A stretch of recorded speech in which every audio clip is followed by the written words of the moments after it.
Hi, everyone. I'm Jamie Crawford from Internal Alignments Healing Arts, and we are working through the Spotlight series, just highlighting the voices of our community. And today we have Micki Josi, who is a yoga instructor as well as a math teacher. And she's worked at multiple studios along the way, but for now, she's doing exclusively online Zoom classes, really focusing on getting anyone in who wants to try yoga, including beginners. Micki, can you first tell us where the inspiration to start doing yoga came from? Sure, I'd love to. Hi, Jamie. Thanks so much for having me on. I tried my first yoga class actually in 1994. After high school, I grew up in Oregon City and I went to University of Oregon. And so I tried a Hatha class, I tried a Kundalini class, and um, and so then, from there and that first experience, I went to multiple classes throughout my life, and I would just kind of pop in here and there. I did go with my friend when I was 30 to a yoga retreat in Costa Rica. So we traveled there, and that was a really healing experience for me because I was already starting to experience a lot of health issues. I was yeah, as you mentioned, I'm a math teacher, and I started teaching math in New York City in 2002. And Mhm. so I did the New York City Teaching Fellows, and it was really stressful. And I think as a result of just being a public school teacher, I really was kind of neglecting my body, and I was experiencing a lot of acid reflux due to just my eating and not really knowing Mhm. how to eat right. Um, and I really wasn't really paying attention even to like my monthly cycle. And so I also had PCOS, and I really couldn't find good care for that medically. But then I did find a lot of healing through that yoga retreat. And so it kind of just became this sort of touchstone for me when I moved back to Oregon in 2011. I started teaching in community college. So now I teach for Portland Community College and Clackamas Community College, and I mostly teach math. Mhm. Um, and I also teach GED math. And so I actually was able to take the community ed classes. And that's actually when I became a lot more regular at practicing myself, because I found that the like yoga one classes were really accessible for me and they felt really good in my body. And it was funny because several times pre-pandemic, I was teaching a lot of in-person classes, including a 5 hour Saturday class, which was Oh, kind of wow. insane. That was a Yeah, 5 hour math that's class. Well, intense. what ended up working out really well for me is I could take a class, a yoga class in the morning before I taught. And so that just like having that sort of structure built into my schedule like that and having a class that felt really accessible to me and just like I would almost describe it as like a yummy class because it just was like so soothing to my nervous system and it felt so good in my body. So that class really inspired me. When I found out in 2016 I had uterine cancer, I had a full hysterectomy. And after that experience, I wanted to get back in touch with my body. I really wanted to reclaim my health. And I joined the gym and Mhm. actually just LA Fitness right here down the street from me. I live in Lentz. And so it was amazing because I could, take yoga classes there and they were just part of my membership. Well, one time I took a class and the woman was in a bigger body. And I just found that to be sort of mind blowing at the Right. gym. And so I actually went to the front desk and I said, she was just a sub. I said, is it possible you could ask her to come back? And Uh-huh. they actually did. They invited her back and she was teaching that class regularly. And that was such a moving experience for me because when I did have my hysterectomy, I went to see like a body worker and she said, if you ever have the opportunity to cry, it's really Uh-huh. important for you to grieve this loss, Yeah. my husband and I, we were trying to get pregnant, which is part of the reason why I found out I had cancer. So, after 4 years of trying, we sort of basically had to put that idea to bed. When I was in that class, I did take that opportunity to cry, and the woman had turned down the lights, and she had this beautiful music playing, and it was like because she looked like me, and I could really just like, I felt like the class was like for me. And I Right. literally just sobbed through that whole class. And then it kind of inspired me, I think, to want to learn more about teaching yoga. I didn't really think at that time I would become a yoga teacher, but I had set up the space at home. When I was Mhm. taking a lot of classes at PCC, I set up my yoga space here, and this is actually my garage. So I set up a garage studio, and I was just out here, trying to practice yoga, and I thought, I don't really know what I'm doing. And so when my husband and I, we decided we were going to adopt, Mhm. and then so I had cleared my schedule where I was, teaching a lot since I teach for two community colleges. I was teaching a lot, and I had to like really be intentional about clearing my schedule. Well, then, you can't really time adoption. It's something where, Right. we were getting trained with DHS, we were getting ready, but because I had all this open time, and then I had started teaching online classes as well, so that really freed up my schedule. And I thought, well, what am I going to do? I'm the kind of person who I can't really sit still. I always have to have a project. So I thought, it sort of fell in my lap. There was a studio located in Montevilla, which is really close neighborhood to us. And that studio is Yoga Refuge. And I just kept seeing, I had been there before. My massage therapist at the time had an office located right next to the studio. Mhm. So I thought they had a yoga teacher training, and I thought, well, you know what? We had just refied our house. I had some extra money in savings, and I thought, I'm just going to take this teacher training just to like deepen my own practice. So it wasn't something I really thought I would teach, but in the middle of the teacher training, I really became like inspired to want to teach because I thought, I'm investing this time and this money into this teacher training, and I just know myself like as a teacher and as a math teacher, it's like if you don't practice it, it's a Yeah. skill you're not going to really learn. And so I started by just like practicing teaching my friends. My brother wanted to learn, so I started practicing teaching them in my garage. And then I got hired at the gym. So I also taught yoga in the same Mhm. place that I was inspired by that Uh, teacher. at the LA Fitness. At LA Fitness, yes. Nice. The first 2 years teaching, I taught at LA Fitness. I Uh-huh. also taught and subbed at Yoga Refuge. And then there was another studio that has since closed that I taught at for just a month. I realized, I can kind of tend to say yes a lot. And so I ended up teaching like 7 classes a week. It was sort of insane in the beginning. But that tapered down to just the LA Fitness. And for me, that was a really good fit because it was so close.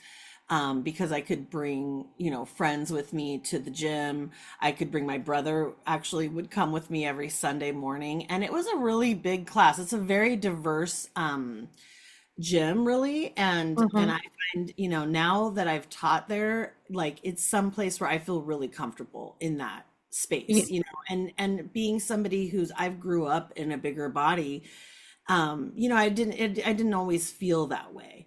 So, yeah, I taught there until the pandemic, until 2020.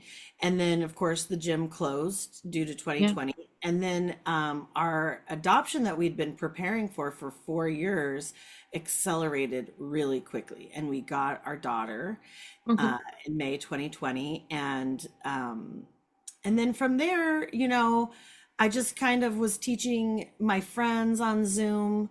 Um, I was kind of trying to do that on my own. And then when things started opening up again after the pandemic, a new studio opened in my neighborhood in Lentz, Uh-huh. Lighthouse. So I taught there. And then I got the job teaching for community ed through PCC. So I do teach I still am teaching that class. I decided that the Zoom really worked well for me.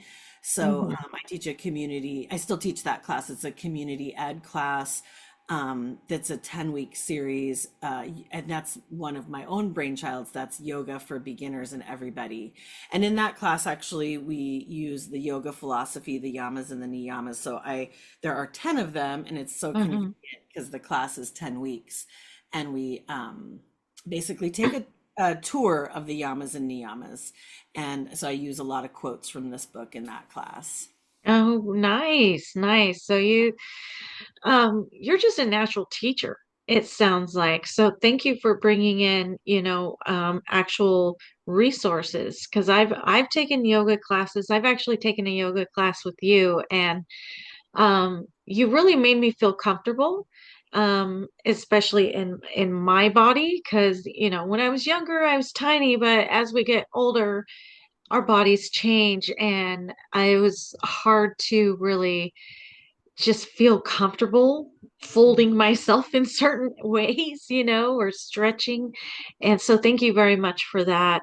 And I do remember you talking about, in between poses as we're just breathing, giving us a little bit of history or insight around these principles. Whereas other instructors I've taken is just like, let's get through the moves and then we're done you know um and is that just because you're a natural teacher wanting to really give people more of the history, the principles, versus just do a session? Yeah. Well, my teaching practice has really evolved and changed, since I started teaching in 2018. Um, and so actually when the pandemic hit, I was able to start taking a lot of classes myself on Zoom. Right. And one of my teachers did a series on the yamas and the niyamas.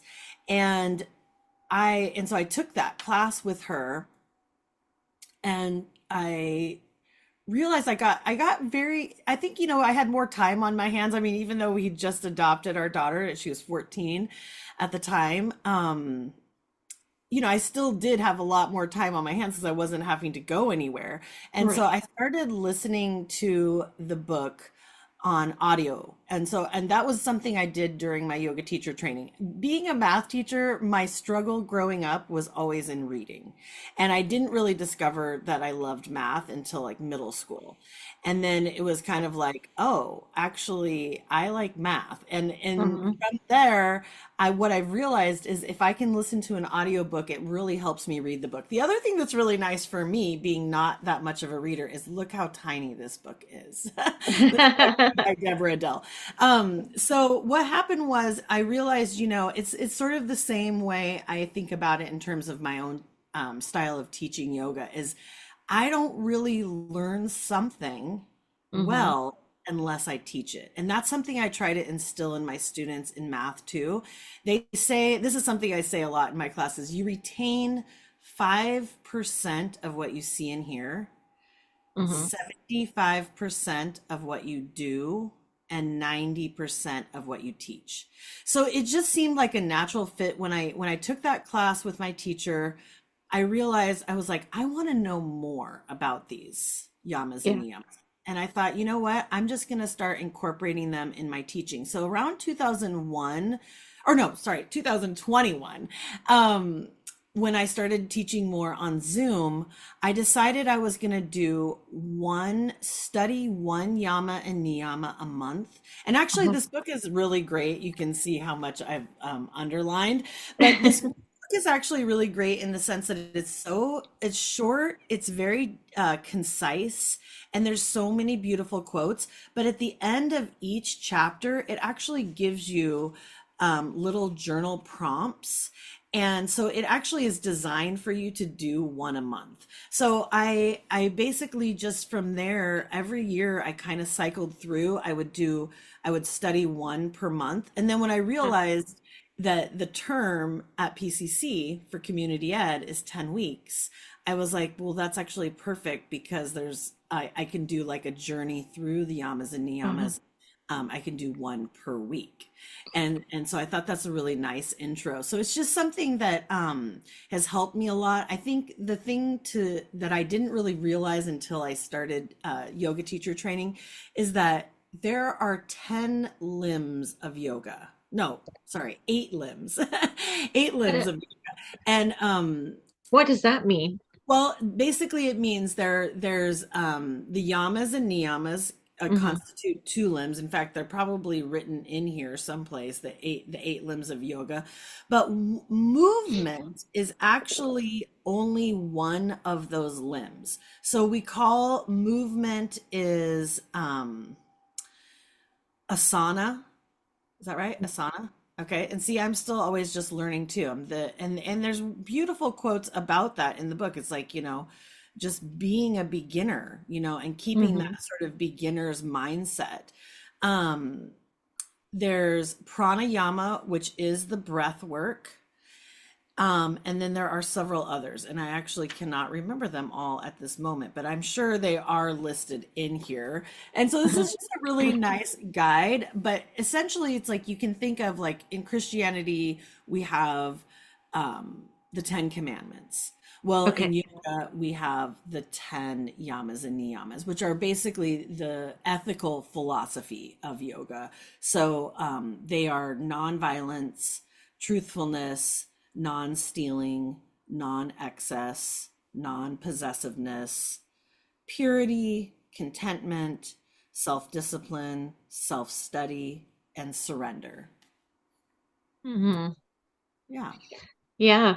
And that really does parallel just Christianity in general. Just Yeah. everywhere in the world has these specific principles. And it's funny how we all just kind of find a way to be like, no, they're different, just because they're Yeah. said differently. So Yeah. I want to go back to your class at PCC, you said. Yeah. Do you have to be enrolled in the college to take the class, or can you just take the class? No, not at all. So, right now I'm teaching 2 classes a week, one through PCC and one for another online studio called Unfold. So I can talk more Yeah. about that in a moment. But PCC has credited classes, but PCC also has a huge, I mean, I think every community college does have a huge amount of community ed. And so, like for instance, because I work for PCC, all the employees, we get to take those classes. We get like tuition waivers. So, like for instance, that's when I took that Yoga One class. That Hmm. was a community ed class, and there's so many. I mean, you can actually get even your yoga teacher training through PCC community ed. There's herbalism classes. Oh, In community ed there I've taken soap making, vegan cooking, gluten-free cooking. I mean, there's so many. I've taken gardening classes. Like there's so many classes. The PCC actually sends out a community ed um, catalog that's really big. I mean, it has a lot of different classes. People take wine tasting, oh wow. I see. I didn't know that. I'm actually going to look that up because Yeah. I've been curious. I'm like, I need to find new passions, new things to try and whatnot. So I'm definitely going to look into that. Thank you. And then also, you guys out there, if you're in the Portland area, check it out. And maybe there'll be something that works there.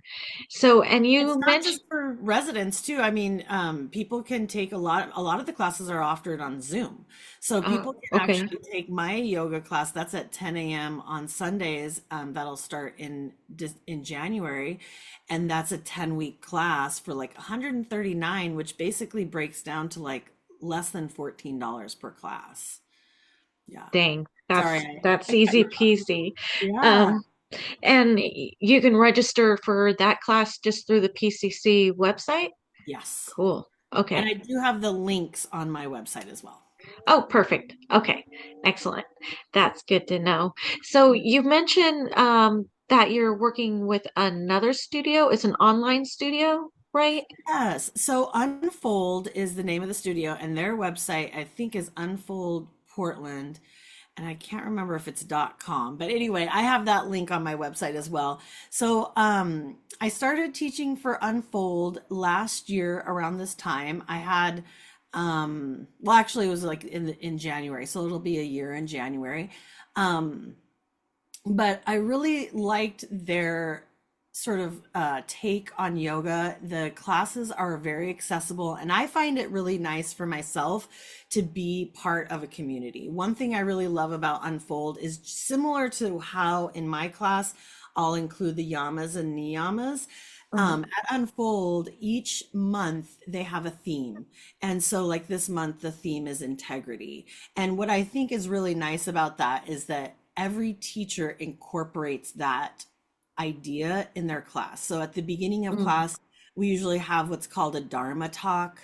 Yeah. And it's just basically, again, comes back to yoga philosophy. The other thing that I really love about Unfold, so originally had a studio in Southeast Portland. Their last location was on 37th and Division. And so but because of the pandemic, they did lose their physical space. So Uh-huh. they've moved, to exclusively online. But it's really nice because if you have like a membership, let's say, to a studio like that, you can take classes with them unlimited. They also do allow for drop-in classes. So as opposed to that community ed model where you sign up, you make a one-time payment maybe for a series and it's like one class a week, Uh-huh. you can with an online studio you have access to all of the classes, with a monthly membership. And many of the studios, one thing that I realized I loved doing, because I never thought of myself as going to yoga studios prior to becoming a yoga teacher. I Right. would always, seek out free classes like at People's Food Co-op is one of the ones. Uh-huh. I used to bike to People's Food Co-op to go to the free classes, or simply through PCC because I get that tuition waiver. But since becoming a teacher, what I find is that I really crave variety, Mhm. and and then because I'm a teacher, I'm more inspired to want to go to new classes because there's just infinite variety of teachers and their styles. And so one thing I'll do is I'll just find a studio and they always have an intro pass. So there's usually like a 1 month or a 2 week intro pass. And it's actually usually very reasonably priced because the idea is that the studio wants you to join Yeah. and they want you to be able to sample all of their classes because they have, a weekly schedule with multiple classes per day. So I teach for them Sundays at 9 a.m. and that's just a Mhm. shorter class. That's a 40-minute class. And then a lot of times I will actually bring in the yamas and niyamas because, like, for instance, the theme of integrity is completely aligned with a lot of those yoga philosophy ideas. So. Right. Do they tend to be really aligned with, well, I suppose if it's for the studio itself, whatever the theme is for the month, everyone can easily incorporate that. There's never really been any friction there. So it Yeah. sounds like a good community. I looked it up the other day and they have a like 2 weeks free, something like Okay, I that. think it's 2 weeks, $30 is unlimited. I Okay, don't know. You can usually at most studios you can also try your first class free. Maybe that's what right. you saw was one class for free. Possibly, yeah. But even if you try that, that intro class, you can always do the 2 weeks. Some studios you Hmm. have to be careful because like one time I took a community class, it was like $5. And then because I had already done that, I was excluded from their intro pass. I mean, that's not true at Unfold, but I'm just, Right. you want to look into those things ahead of time. But I really recommend those intro passes because for me, it gets to that idea of like variety and really being able to check out the studio. What I love about Unfold specifically is that all of the classes are offered on Zoom, so it doesn't limit you. I mean, for me, it's just so convenient. I mean, the more I can build my practice into my life as easily as possible, like eliminating any barriers, such as driving someplace. It's like Right, right. able to do it at home in my own cozy space, with my cats. Um, and with my own props because because of COVID, it's like, is it a risk that I want to take? Some people really love in-person classes, and Mhm. that's great too, and finding that location that's going to be closest to you is, I think, really important in that respect. Yeah, Yeah. yeah, absolutely. Absolutely. Um, So I hope it's okay for me to ask, but because you are in a bigger body, have you come into any issues with that when it comes to like clients or teaching or just stuff in general that people can really just start assuming about you and you're like, "Oh no, look at this." Mhm.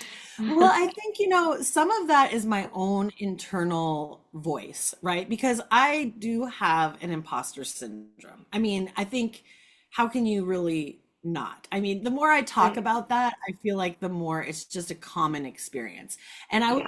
would say that, when I first started teaching at the gym, okay, Mhm. that's when I first started teaching yoga in general. And I'm like in a class of 40 students at the gym. um I found that, like, my inner critic was creating these stories in my head. And when people are taking a yoga class, they have a serious look on their face, right? I mean, Right. they're not just like giving me all this smiles, because ultimately the idea is to turn your awareness inward. Right. Okay? And but what was happening sort of for me in the beginning is just this idea that I found that my inner critic was doing these funny things of just impersonating other people's voices as if I could read their thoughts. Right. So I would say the biggest hurdle to overcome was really myself. I don't think it's interesting for me, I guess, just in terms of the classes I've chosen or where Hmm. I've ended up. I don't think I've experienced so much outward or blatant like discrimination in that way. If anything, I think that being in a bigger body gives me the advantage to know what that's like, and Uh-huh. to know, and because I've been a teacher for over 22 years, it gives me that advantage of like being able to break things. I mean, I'm a math teacher, so Right. I constantly am trying to break things down into the very essence of what that is, and almost like thinking about where's the beginning. For instance, and these are things that I've learned through teaching. When I did teach at the gym, my brother was coming weekly, and Right. he's a dirt bike rider. So he rides motorcycles, and he had gotten a really horrible knee injury. I Oh don't even know no. what it's called. Yeah.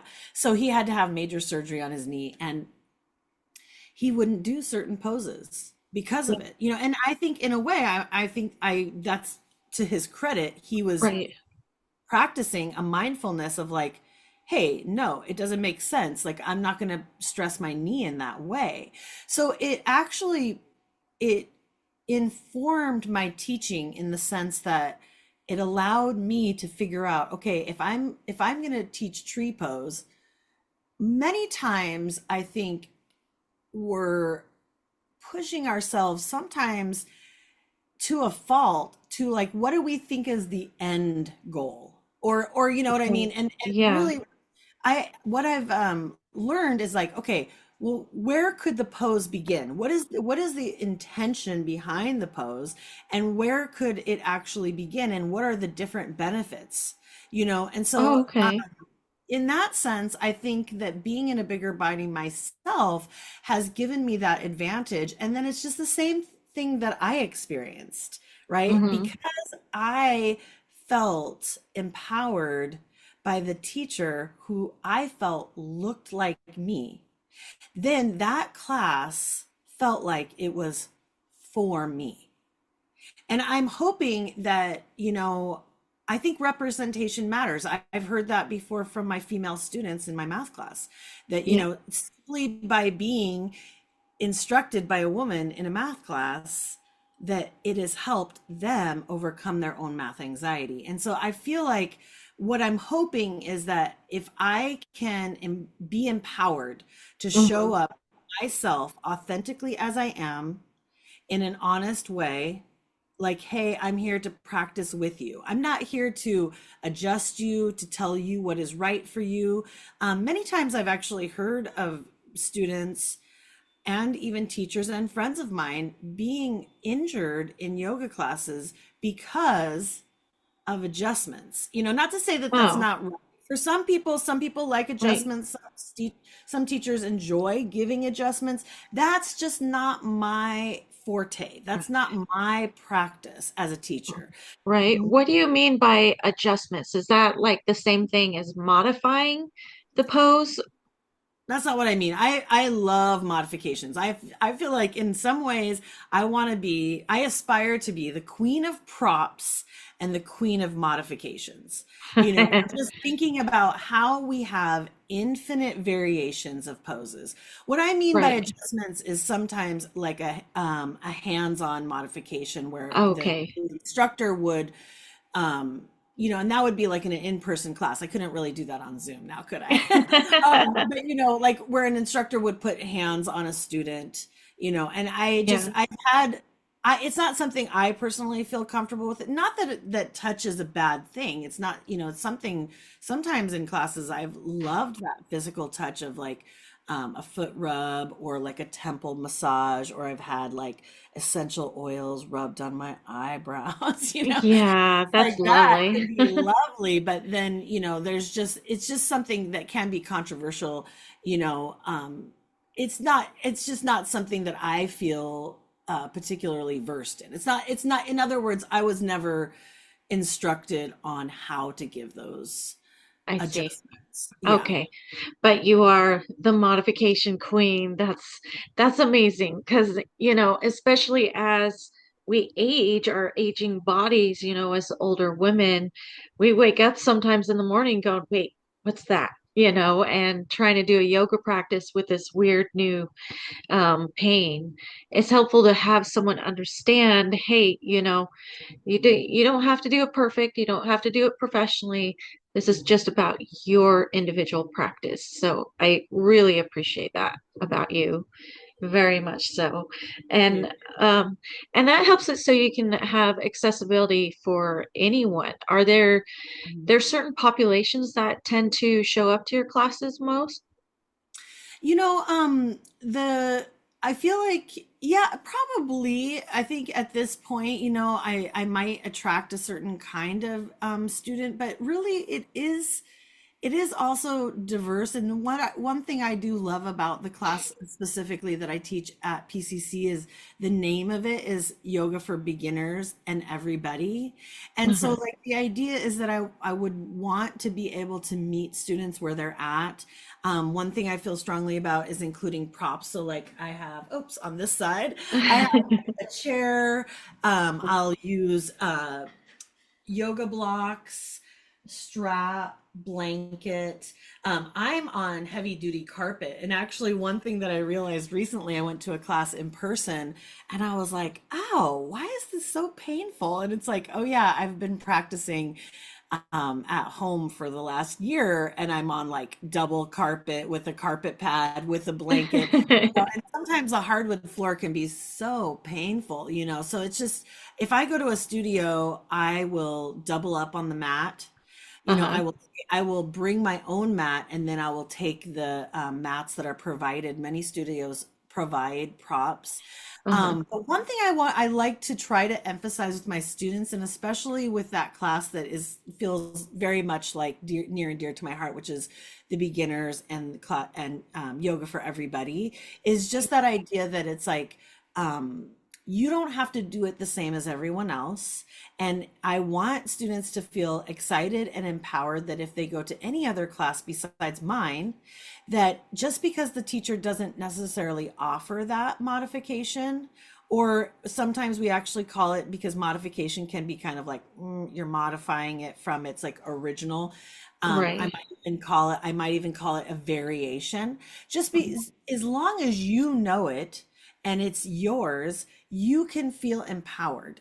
And one thing I loved is when I was in my yoga teacher training, there was a teacher's class that I went to, and she had everybody doing this specific pose at the wall. And for me, I looked at it and I was like, "Ugh, that looks kind of hard or painful or whatever."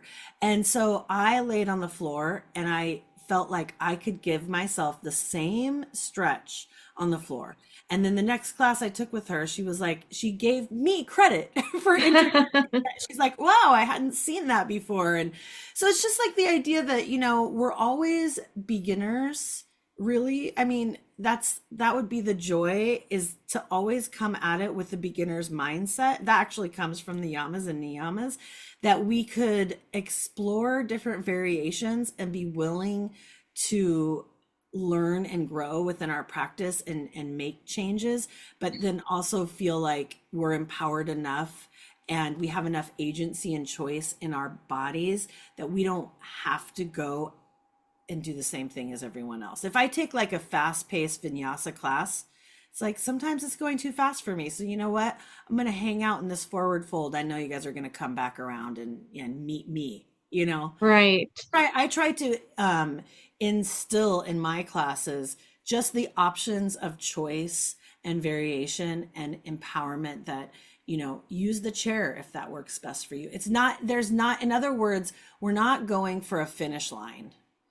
And there's Right. a lot of there's like one thing I heard in a class, and this is where I get everything in my classes, is things I've heard in classes, is each pose is infinite, and so your place within it is going to change from day to day and even side to side. Yeah. Oh, that's beautiful. And that can be applied to anything in life. The more any of us can empower each other, um, I think life will just keep getting more beautiful, and society will eventually embody that empowerment as well. Um, I'm not talking about power, but empowerment. That's a whole nother thing. So we are about at the end of our time. Do you have anything else you want to tell people about yoga, or about your classes, or once again, really the best way to tap into your at-home classes are through your website, and then the Uphold dot Oh, com or something like that, or yeah. Unfold. Well, yeah, that's okay. Yeah. Yeah, I mean, I guess I would just encourage people to give it a try. One thing I've tried to do, I've heard throughout my yoga teaching career, is everyone referred to yoga with Adrienne on YouTube. And I thought, you know what? I would like there to be more representation and Yeah. diversity on YouTube. So I take my archive of Uh-huh. previous classes that I've taught, and I do have them on YouTube. So, and Unfold also does have a video library. A lot of Uh-huh. times, though, I find, even though with the videos being there and accessible, many students really like to show up in person, because you want Yeah. your teacher to see you and give you credit for showing up. So, and people can practice. That's the nice thing about Zoom, is you can practice with the camera on or off. Uh-huh. And so, and using whatever props you can find around the house. You don't have to have official, yoga blocks. You can get Yeah. creative. And so I just would encourage people to give it a try. Mm, I like it. I've done a yoga class. I have blocks now, but in 2020, just so that people out there know how creative you can get, I literally used a couple of my kitchen pots. I mean, it worked. I just put like a little towel over the top of them, and it was just the perfect height. So There you that's go. that's a form of creation right there. Well, Mhm. Micki, so much, or thank you so much for taking your time with me today. And I am going to definitely check out one of your classes at the beginning of the year, um, because I think it'd just be a good practice to really um, start again. I was doing it for a while and then, we just kind of life gets in the way, but I really resonate with you. And I know you're a fabulous teacher already. So I'm looking forward to it.